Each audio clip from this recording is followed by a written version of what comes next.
Welcome back to the Call on Our Shot podcast. I'm Austin, joined by Logan. This is our weekly podcast posted every Wednesday at 10 a.m. Eastern time. You can download the podcast wherever you get your podcasts. Just go to Google, Spotify, Apple Music, wherever you want to get them. Type in Call on Our Shot and you'll find it there. But Logan, how are you doing first and foremost? Well, I don't know how the weather is down in Florida, but it's absolutely scorching recently. There's been like a heat wave up in Philadelphia, and that's not what I signed up for at all. So that puts a little damper on my plans. But I just came back from DC, actually. Enjoyed the nice city of DC. Enjoyed a nice Nationals game as well. So I'm pretty good. I'm feeling rested. How are you doing? I am doing pretty well. The weather down here in Tampa, Florida is looking pretty solid. We're getting poured on at the moment. We've got a lot of rain the last 2 days, but that's not what we're here to talk about. I'm not here to talk about the weather. We're here to talk about some NFL football. Now, if you notice maybe 2 weeks back, we talked about all about the NFC. So talking about the NFC East, West, South, North, you name it, all those teams. Today, we're going to tackle the AFC. We're going to try to tackle some division winners we think have a good amount of value. And then we're going to close out talking about some offensive player of the year dart throws. I think it's going to be a really action-packed episode. My team's in this conference, so I think it's going to be a lot of fun. Without further ado, Logan, I just kind of want to dive on in. We will hopefully have a special guest next week in the works of trying to talk to someone. If you guys have anyone you want to hear us on the special guest, let us know down below, and we can definitely talk about whatever we want with that person. But let's start with my team, my division, Logan. We're going the AFC East. I got my New York Jets right there, plus 2,000. You kidding me? That's great value. If you're looking for a plus 2,000, I can turn $10 into 200. There's your lock of the century. But what are your thoughts on this division first before I start to go into a psycho mode? Yeah. Okay. So obviously the odds makers are telling us it's Bills, and it's clearly Bills, because I think Dolphins, Patriots, and Avi Jets are just donations to the sports books as far as this division winner goes. Interesting enough, though, if you were to say, all right, Logan, gun to your head, you can't pick Bills, I would lean Dolphins just because they're an intriguing team, right? They have a lot of, to me, that like lightning in a bottle sort of, high upside, also if Tua decides to not be less than himself, they could also implode. So it's like max risk, max reward as far as the Dolphins go. I don't buy any stock in the Patriots. I know Bill Belichick, greatest coach of all time, but I just don't see the talent there. And your New York Jets. I'll take the under in their win total. Sorry. I saw DraftKings. I mean, you texted it to me. DraftKings was offering like an odds boost on the Jets over and win total, because it was like the most bet player prop or like team total, which was 5.5 wins. Asking the Jets to go 6-11 might seem like a lot. It honestly probably is a lot to ask for. But when I look at this division from top to bottom, I think it is the Bills to lose. I think minus 180. That's just depending on Josh Allen's health. If he stays healthy, they'll win this division. Now, I do think there's a little bit of value on Patriots, not in the division winner, but for them to get 10 plus wins. Right now, it's about plus 135, I think, on FanDuel. And I think that's pretty decent odds. I think the Patriots are a good enough ball club to go 10-7. They'll probably get a couple free wins against the Jets, let's be honest. And now that the Dolphins are good, they'll probably lose to the Patriots, even though they normally have their number. But now that people think they're good, they'll probably lose those games. But Dolphins is an interesting choice because obviously they have all that. They got Tyreek Hill. People are loving this team. Obviously, a new head coach with the guy out from the 49ers, Mike McDaniel. So it's going to be an interesting team. One of the teams, I haven't checked how many primetime games they have, but I imagine they got at least a couple more than they have recently in the past couple seasons. I'm excited to watch Tua's progression. And selfishly, I am excited to see Zach Wilson, Garrett Wilson, our rookie, see Sauce Gardner, see the guys do well. Do I expect the Jets to be very good this year? No, I don't. And I probably won't want to watch a lot of games past the first couple weeks of the year, but I think they're an interesting team that people might want to watch. I mean, plus 2,000 odds, I wouldn't put a dime on it, but I think the Jets will be at least decent this year. We'll show, hopefully, Zach Wilson, at least knock on wood, Zach Wilson will at least show a little bit of promise. That makes me, happy to be a Jets fan, which hasn't been a lot of happiness over the past decade.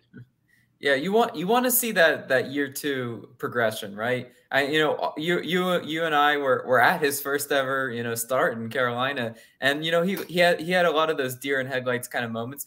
Not his fault entirely, because that offensive line was terrible last year. Can they get him a little bit of blocking and protection? Because as a second-year quarterback, you're only as good as your offensive line. Let's be honest. Like that's pretty much what this division comes down to. I really do like the Patriots' offensive line. I think that's something that we don't talk about enough. Like they're built so solidly up front. That's why they win those ugly games, and they win those games and however they want to dictate it. So again, the Patriots will be annoying. I love your call on them 10+ wins because you don't bet against Belichick. You don't get bet against Brady. You don't bet against Belichick. It's just, something you don't do.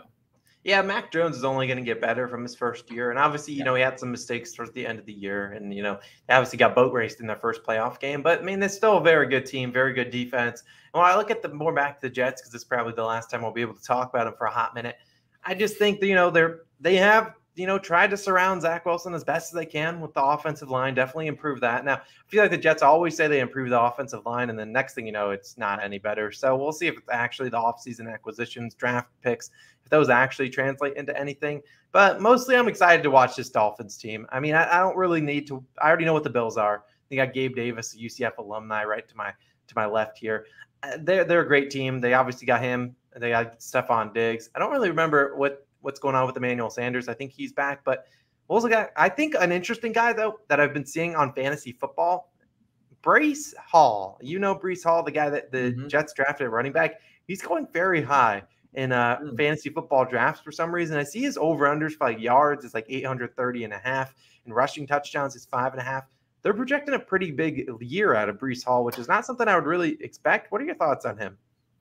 Yeah, so I watched a lot of Breece Hall in college. He's so explosive. He's got the build of an NFL, running back. And I remember watching him and saying, this guy will be on Sundays. He has a lot of the elusiveness, a lot of the break tackle ability that you need in that running back. And honestly, if obviously the lines are projecting him to do well because this Jets team has lacked a real identity at the running back position. Imagine that if they actually have a solid starter, a plug and play, even being a rookie. I mean, he'll have his rookie moments where you're like, he fumbles in crucial moment or just doesn't read the gaps because, offensive line and defensive line and line play in the pros is different than college, but still, if they use him right, I think he has a tremendous, upside, right? Especially in that Jets offense. Like, come on, who are we rocking with back in that backfield? Is Tevin Coleman still? Yeah, it's really going to be Michael Carter and him. Yeah. So I'm curious how exactly it goes down. Maybe it's like this is a Michael Carter comparison to college days with Javonte Williams. I wouldn't be surprised if it's something like that. Michael Carter, maybe a better receiving back than he gets credit for.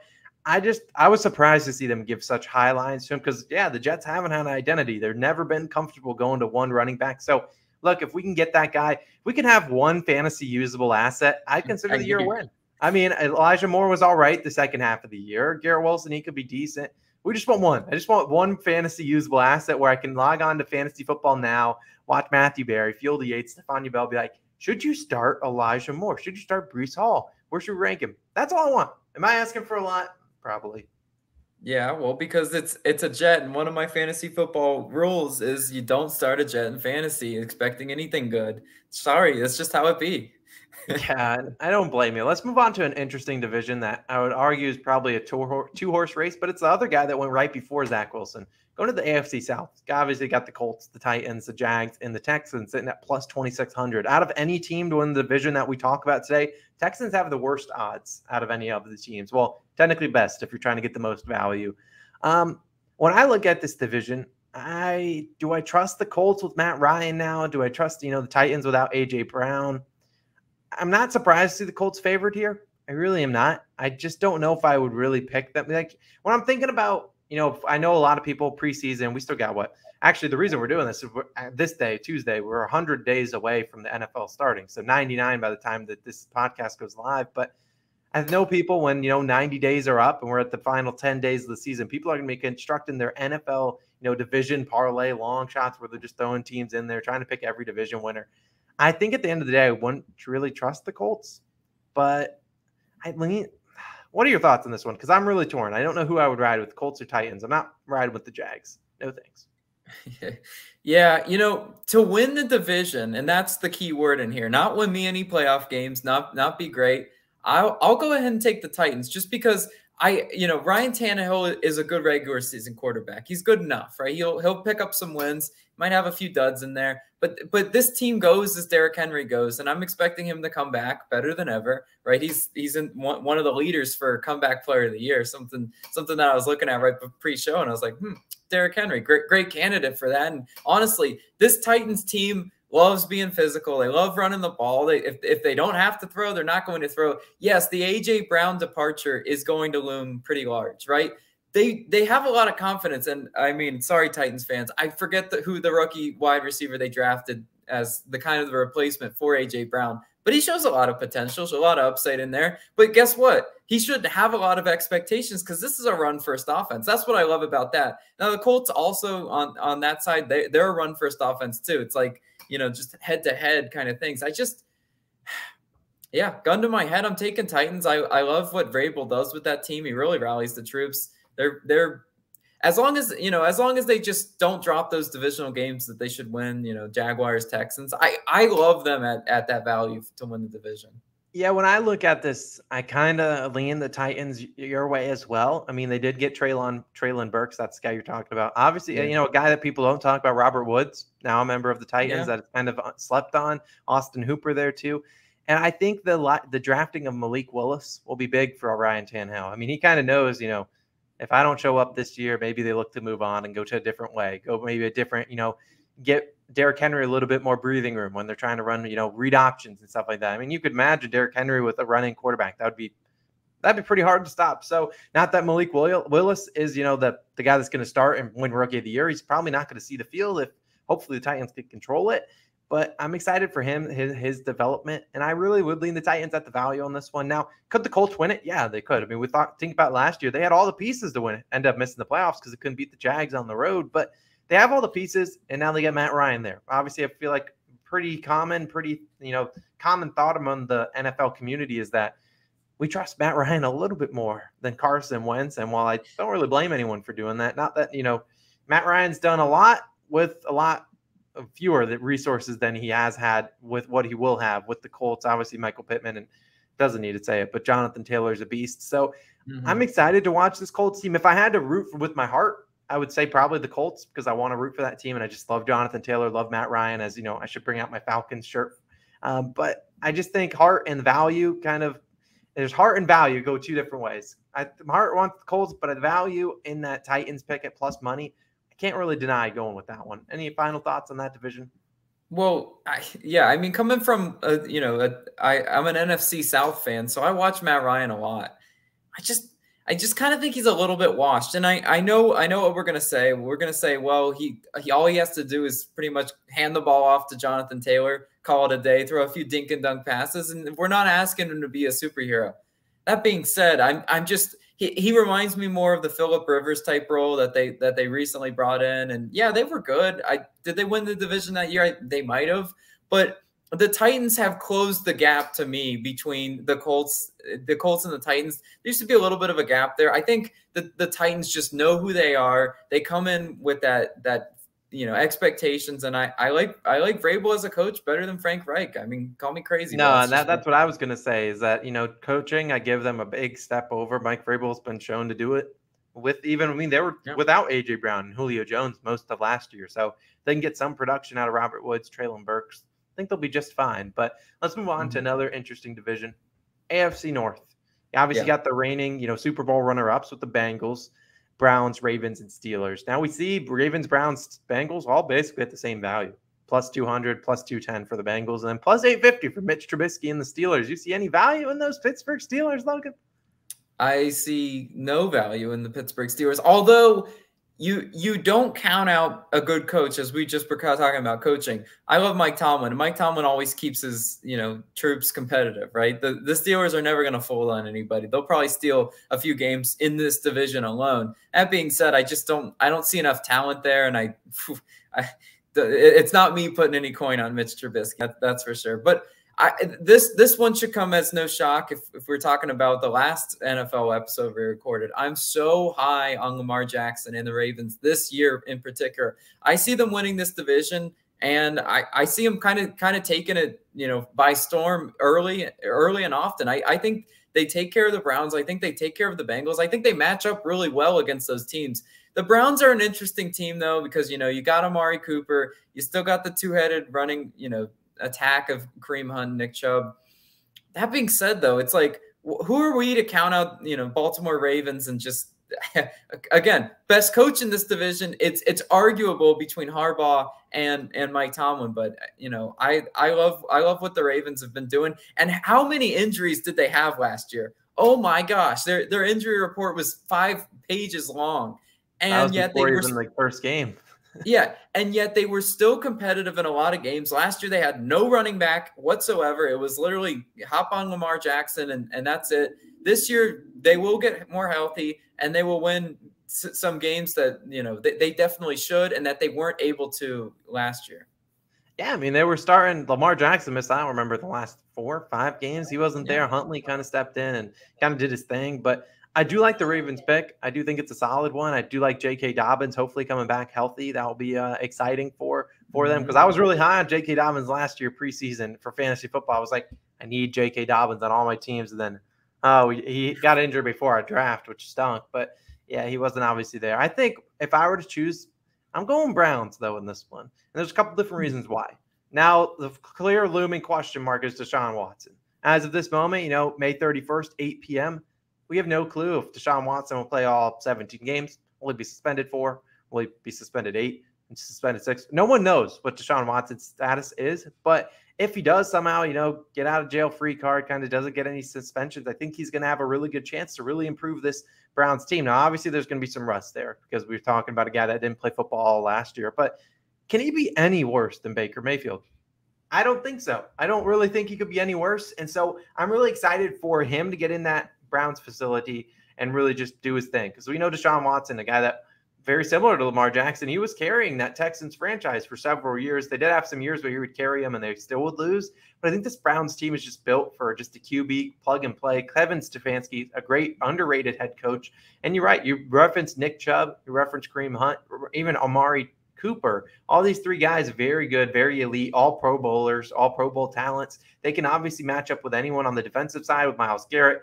I'm a little concerned about their DBs and seeing how those guys progress, but I think the Browns have a lot of value. And, I hate kind of sleeping on the Bengals, but I feel like we're both on the same kind of path that we think the Bengals are due a little bit of regression. You want to talk about them?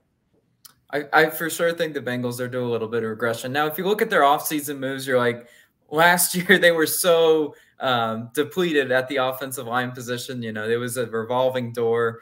Hello, Joe Burrow running for your life. They sort of addressed that this offseason. I think they addressed it quite well, actually.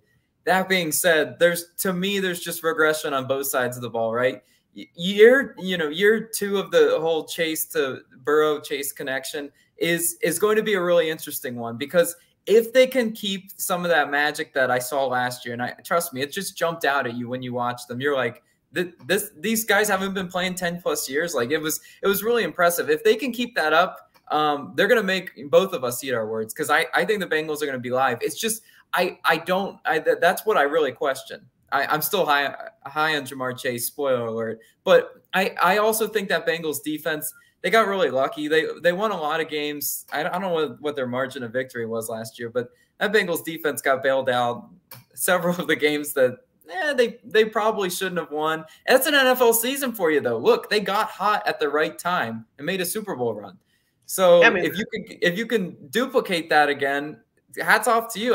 I'm gonna be the bearer of bad news and say, as a Carolina Panthers fan, when we went 15-1, I thought, oh, Super Bowl for us next year. Yeah, I was so wrong. So there you go. Yeah, they got to definitely protect Joe Burrow, and I like the changes they've made, bringing in, I think, Leo Collins, and then I think they drafted a guy. I don't really know what they did, but I know they definitely improved it. So that's a positive step in the right direction. And I haven't really touched on the Steelers, but I don't think they'll win the division. But I think you're right. Mike Tomlin, he's never had a losing season, so I think they're still going to be a competitive team. I didn't check their win total. I don't remember exactly what it was. I thought it was like 7.5, 8.5, but I think Mitch Trubisky is going to be better than people give him credit for. Now, will he start? Will they just throw Kenny Pickett into the mix and just say, what, get out there, buddy? I think Mitch Trubisky, he's playing for his next contract, playing for that next big deal. You never really know. Mitch Trubisky could have a crazy year, and next thing you know, he's going to be demanding $25 million in the offseason. We've seen it happen, and I'm not saying Mitch Trubisky is going to light the world on fire. But I think he's better than people give him credit for. And the last time we saw him was with a dysfunctional Bears franchise. And then obviously he played garbage time snaps when Josh Allen was blowing out the other team in Buffalo. I just think he's going to be a change QB. I'm just rooting for, Mitch Trubisky's success. I think he obviously was kind of dealt the shorthand of stick in Chicago, really didn't get a chance to blossom. And when he finally started to do well, the team just combusted. So I'm excited to watch the Pittsburgh Steelers. I know you're obviously in Pennsylvania, so you're not necessarily close to them, but I know people are going to be excited in Pittsburgh, and I will be rooting for them. And I love Najee Harris, and I love my man Deontay Johnson. Chase Claypool, I don't know about him. I knew you'd have to bring up your boy Deontay Johnson, because when he's not butterfingering the ball, he's an amazing talent, right? For sure. If he can catch the dang football, Steelers Nation will be set up pretty decent. It's just when it all boils down to it, this is the question I have to ask myself. Do I see the Steelers being able to put Mitch Trubisky in a position better than what the Panthers did with Sam Darnold? Because I'd argue they're pretty much like neck and neck at like where they were. They're kind of like broken quarterbacks in their career, right? Everyone thinks they have them figured out as busts. Could never played up to their potential. But Mike Tomlin is the intriguing factor in this, because we know the Steelers' way. They're not going to say, "All right, Mitch, go out and throw 400 yards per game, 4 touchdowns." They're not going to do that. They're not stupid like that. Some teams get so cute offensively. They're like, "Oh, we need to air out the ball." No, the Steelers are going to say Najee Harris right up the gut. So if they can get the appropriate run blocking for Najee Harris, I know that was a struggle sometimes last year. This Steelers team might be. I'm not going to go out on a limb and say they're going to win the division, but they might be annoying enough just to be in. At the end of the year when they show the in the hunt, I could see the Steelers in the hunt. Wouldn't surprise me. Wouldn't surprise you at all.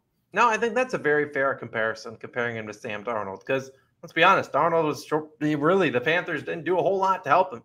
They said, "All right, well, here you go. Christian McCaffrey's here." And then McCaffrey's out for the whole year, basically. And then it was just a trash offensive line. And I would argue the Steelers' offensive line, not a whole lot better. Obviously, Mike Tomlin, a little bit better than Matt Rule. I think that's pretty apparent. But obviously more coaching experience, too.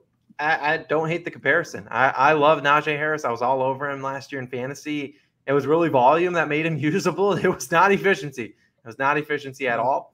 I'm not sure how I feel about the wide receivers for fantasy football's sake, because Deontay Johnson, how did he get so much? Well, it was just volume. I mean, that was just Big Ben hike, throwing it right to him, 3 yards. And while he dropped some, he still averaged 9-10 targets a game. And so he was getting like 6-7 receptions for like 50 yards and pretty good fantasy usable asset. But the offense is not going to be that with Mitch Trubisky, a guy that can actually, kind of a little bit athletic. I think Pittsburgh's not going to be not sure what they're seeing, but they're going to see a guy at QB actually able to run the ball more than like 3 feet. It's going to be interesting. And then I'm curious, what happens if, Trubisky gets hurt? We could see Kenny Pickett. They're an exciting team. Will they make noise? Probably not, but they could be one of those teams, like you said, in the hunt, playoff weekend, right last week 18, they could be in the hunt to maybe make the playoffs as like a 10-7, maybe 9-18, depending on how the rest of them go. Wouldn't surprise me at all. Mike Tomlin's good enough to get them there. That would obviously be a winning season if they're 9-8. But I'd save this division for last. We went completely out of order. AFC East, the South, the North. We're going to obviously go to the AFC West. This is the division that is going to get 85 primetime games. I don't know how they're going to do it, but they're going to get 1 trillion of them. And look, obviously you have the Chiefs. Patrick Mahomes, no longer Tyreek Hill, but Travis Kelce, they're still there. Andy Reid, everyone knows who they are. Obviously the favorites. And Chargers, interesting team. Curious on your takeaways for the Chargers. Broncos with Russell Wilson, now plus 260. And the Raiders, a team that made the playoffs last year, plus 700. When you look at these teams, are there any that stick out and you're like, I need to bet that? Or is it like, that's terrible value? What are your thoughts on this division? I think there's amazing value at Raiders plus 700, because I don't think the gap between them, so you look at this division, you say last place, it's more likely than not going to be Raiders, but are they last place by a mile? No, they're not. Every year the Raiders play the Chiefs hard. They play the Chargers hard. Sometimes, split games there. They've beaten the Broncos before. I remember that from last year. So that's what you have to ask yourself. To me, there's tremendous value at that plus 700. That's worth a just blind dart throw and say, all right, can they dethrone, Patrick Mahomes and the Chiefs, right? Well, spoiler, right? Patrick Mahomes doesn't have one of his favorite weapons, Cheetah. Cheetah's gone. So what is that Chiefs offense and Byron Pringle?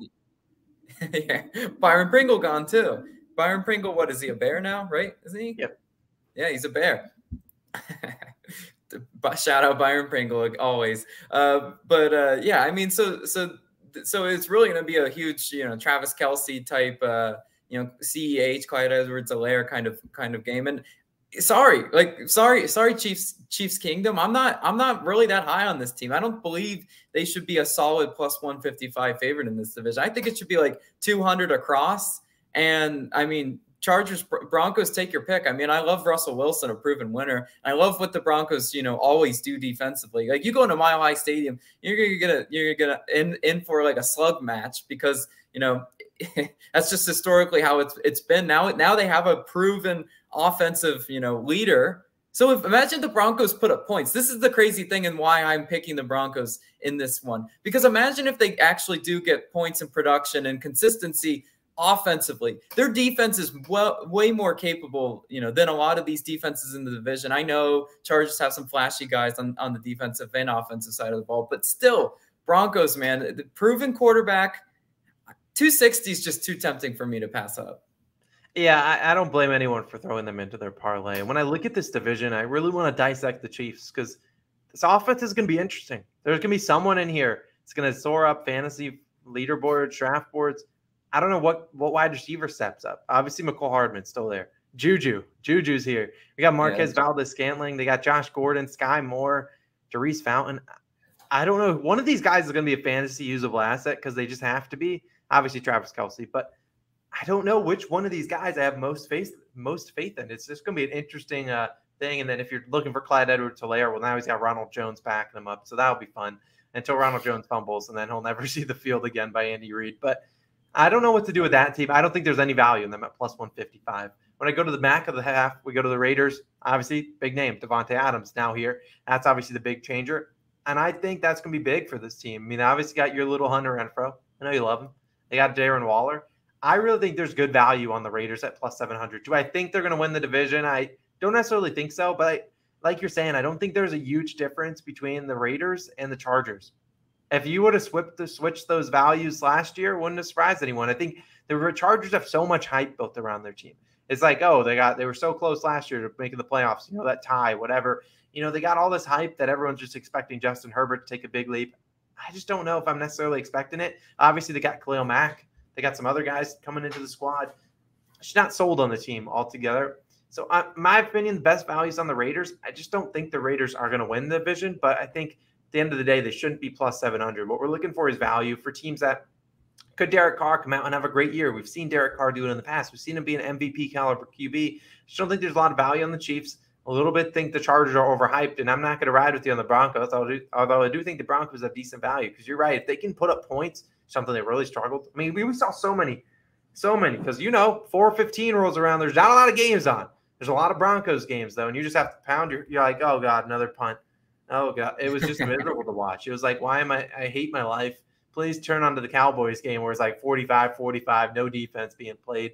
I don't think I think of the Broncos if we see Jerry Jeudy, which I saw his charges were dismissed, so we'll see about his status. But with Russell Wilson, obviously they got Javonte Williams. I don't love Melvin Gordon, but he's usable. I think he's back. Cortland Sutton. Interesting team, though. I do think the Broncos will be solid. I just think the best values on the Raiders. So Davante Adams.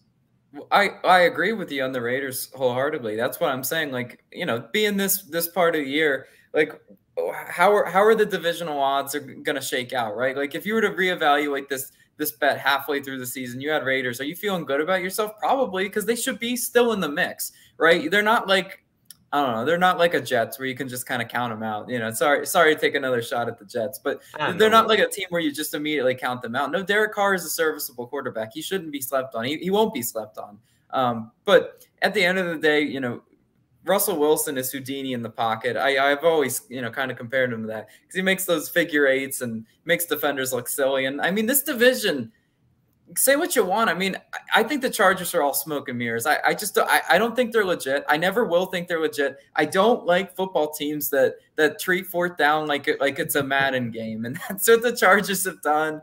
And I don't like that. You put yourself in a lot of bad situations. Chargers, special teams has always been kind of an issue for them as well. Don't love that. So I'll take the Broncos. And at Mile High Stadium, like obviously, I think if you were to talk about home team advantages within this division, yeah, the Chiefs Arrowhead, that's definitely up there. But Mile High's got to be, in the same sort of tier, sort of, NFL home field advantages, because it's very tough to go into Mile High and win games. It just is. No matter how good or bad the Broncos are, like, it could be starting Drew Lock, and it's still sort of difficult to go into Mile High and win games. Yeah, it was annoying to beat them. That was the team that was in a lot of games. They had a couple blowouts where it was just like, what did Drew Lock do? But they at least had a lot of big games. I mean, we know why the Chargers are plus 240. They obviously had, last year. They have all the big names. It's the team that just put together all the big names, obviously with the addition of Khalil Mack, J.C. Jackson, both joining the squad. Offense is more or less the same. Added, I think, Zion Johnson was a right guard rookie. This team is just, they're a Keenan Allen injury or Austin Eckler injury away from really struggling on offense. Both those two guys have been injury prone throughout their year. Austin Eckler goes into the blue tent every single game. That's just what he does. He lives there. That's his second home. And I love Austin. He's got a great first name. I love Eckler. I really do think he's I had him on my fantasy last year. Very solid. Just you were just waiting for him to be out, and he eventually did go out the last couple weeks of the year. But I think you're right. I mean, the Broncos have all the tools. It's just Russell Wilson has to go back to that Legion of Boom days when the Seattle Seahawks are so good, and he is Houdini in the pocket. He's awesome. I'm not really sure who his number one target will be, Cortland Sutton or Jerry Jeudy. I think that's going to be exciting. I think one of those guys will be a fantasy football steal. I'd argue it's probably the second one going in drafts, just because I assume a majority of people will be wrong, just because that's the nature of it. But man, I'm excited for this division. There's no surprise that obviously all these teams are going to be on primetime a good amount. Obviously, the Chargers are getting a load of primetime games. So are the Broncos with Russell Wilson. Obviously, he has all his commercials. So I think this is one of the most exciting divisions to watch. That's why we obviously saved it for last. Yeah, me too. I'm really excited. Again, Javonte Williams, I mean, this can't be said enough. Melvin Gordon, I don't know. Is Melvin Gordon, he's still there, right? He was supposedly going to re-sign. I'm going to double check their depth chart right now, but he was supposed to re-sign with them. I don't know if that's official yet. So that's just so intriguing, because Javonte Williams was one of those players last year. We want to talk a little bit about fantasy football. I had him on my bench, and I throw him into the flex every now and then. I'm like, he's just so talented. I mean, his break tackle ability for a rookie last year, he looked like a seasoned vet. Like, it was extremely impressive to see, because in the NFL, these are grown men. You're used to some college athletes tackling you. Now these are some grown men, and Javonte Williams was extremely impressive. I'm excited to see what he does in his second year of production. Yeah, he's the guy that a lot of people in the fantasy football community are just expecting to absolutely boom this year. And a lot of people were angry when Melvin Gordon returned, but I think that's good for his ADP, obviously average draft position in fantasy football drafts. I think Melvin Gordon coming back might give a lot of people a pause, thinking, oh, this might be a split backfield. I think this is Javonte Williams' show. They saw him run last year. They didn't really want to give him a full workload just yet. They knew they weren't going anywhere with Drew Lock. So didn't want to give him full workload, see how he could do. But you're right. The guy would average like 6-8 yards a carry like each game. It was like ridiculous. The guy was nuts. And I love watching him now that he's got Russell Wilson back there. It's going to be intense. I'm excited to watch him. Their offensive line's still back. I'm a little concerned about tight end position. I can't pronounce his last name, but Albert Okwa-Banam, or whatever you pronounce. I can't pronounce his name, but obviously Noah Fant's in Seattle now. So interesting what they'll do at that position. But Logan, let's get to more value. We're looking for offensive player of the year. Do you want me to go first or you? You could go first. You got it. So I picked two guys, and they happen to be on the same team because I think one of them is going to win it. Dalvin Cook and Justin Jefferson. Now, let me plead my case here. They have a new head coach, Kevin O'Connell. Love the last name. That might be my last name for the people out there. Now, I was going to do Justin Jefferson first, but I have a feeling both these guys do really well. Now, we think about the Vikings. Is their defense going to show up? Probably not. Adam Thielen, a year older, and now they still got Kirk Cousins on a new contract. They're obviously still in a favorable division with some good matchups. And Justin Jefferson, could he be this year's Cooper Kupp? Could he be this year's guy that just goes absolutely nuts? We know he has all the talent in the world. And we saw who was Cooper Kupp's offensive coordinator last year, Kevin O'Connell. And so, look, I just think they're going to air the ball out a ton. And I think we see Dalvin Cook potentially have just a nut season, over 2,000 scrimmage yards, 18 touchdowns. I think he's going to have a crazy good year as long as he can stay healthy. Knock on wood for him. But I think Dalvin Cook and Justin Jefferson both going to have crazy good years.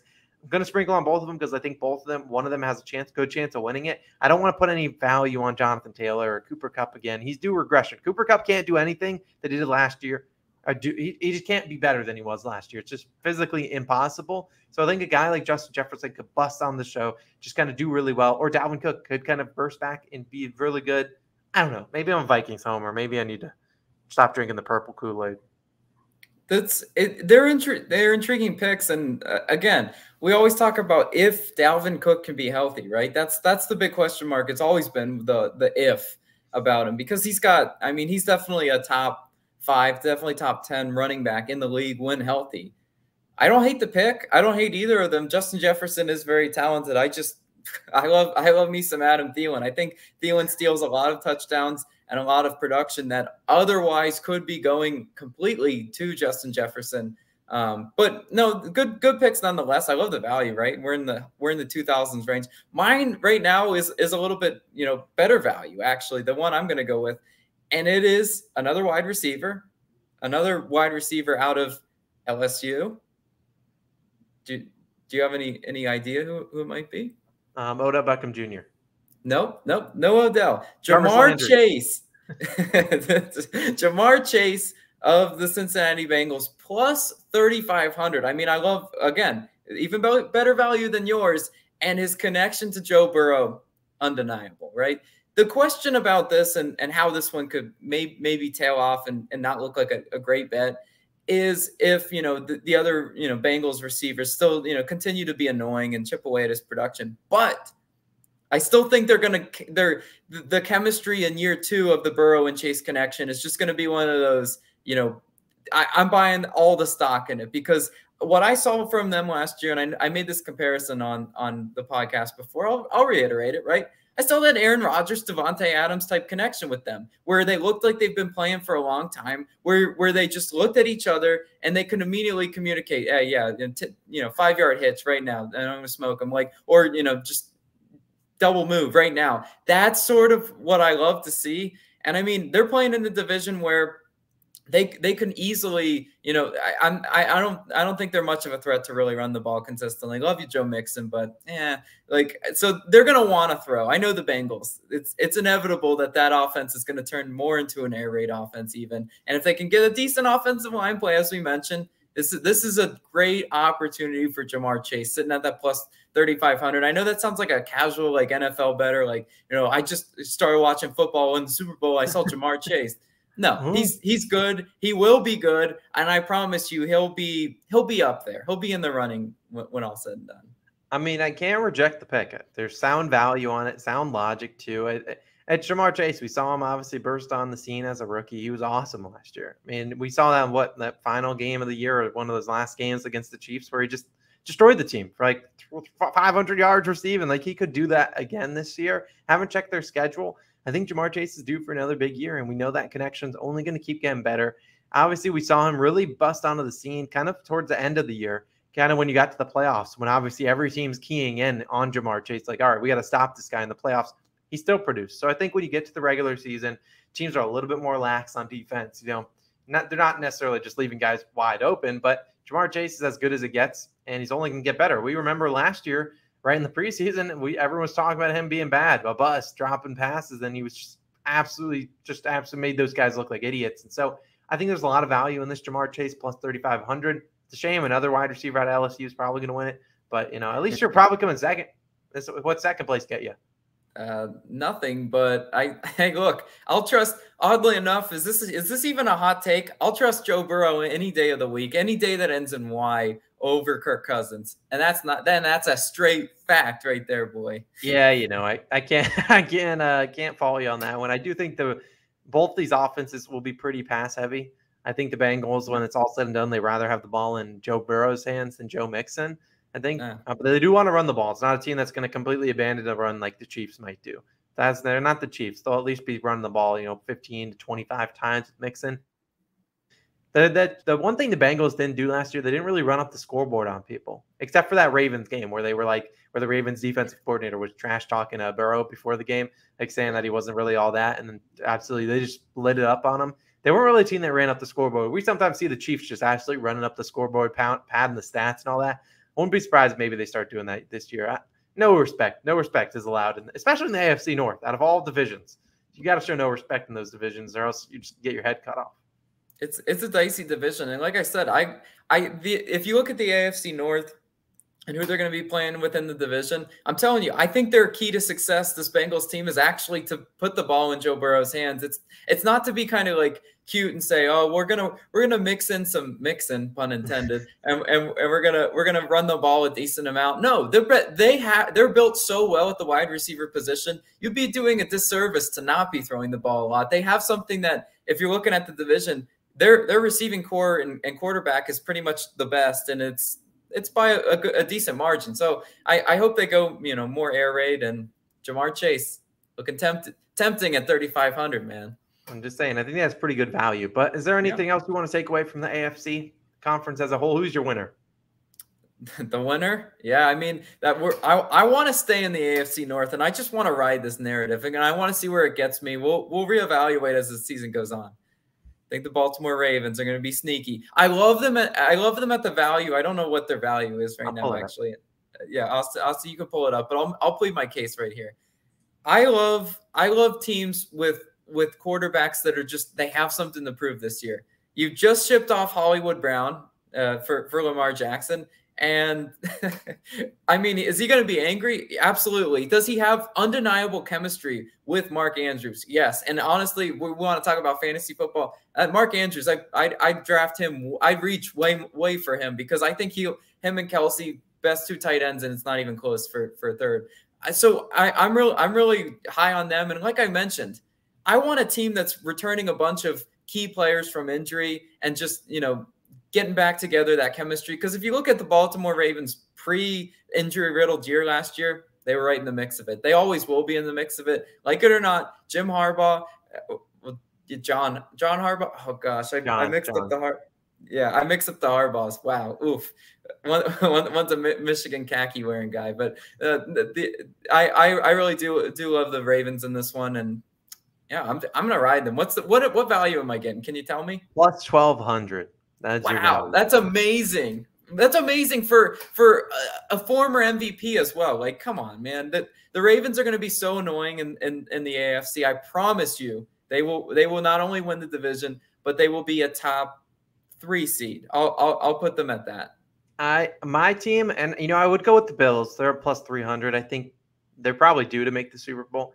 I don't like that. I'm going to ride with your Denver Broncos plus 850. You gave me a great case. And look, when I think about this Broncos team, I think about Russell Wilson. When he gets to the playoffs, it's hard to really give him the boot. How does he normally get the boot? It's because his defense stinks and they give up a lot of points and he can't really keep up with them. I think this Broncos team, if they can somehow finesse and win the division, get a home playoff game in Mile High January, it's going to be tough to play there. It's going to be snowing. It's going to be terrible weather there. And that team is built for the playoffs. This is the team. I don't necessarily know if they win the division. A team that's built for the playoffs. You send them into the hot weather or cold weather, Javonte Williams, Melvin Gordon coming right at you. Their defense, dominant. You send them into the hot weather when they have to score points. Russell Wilson, Jerry Jeudy, Cortland Sutton. Those guys can put up points, I would imagine.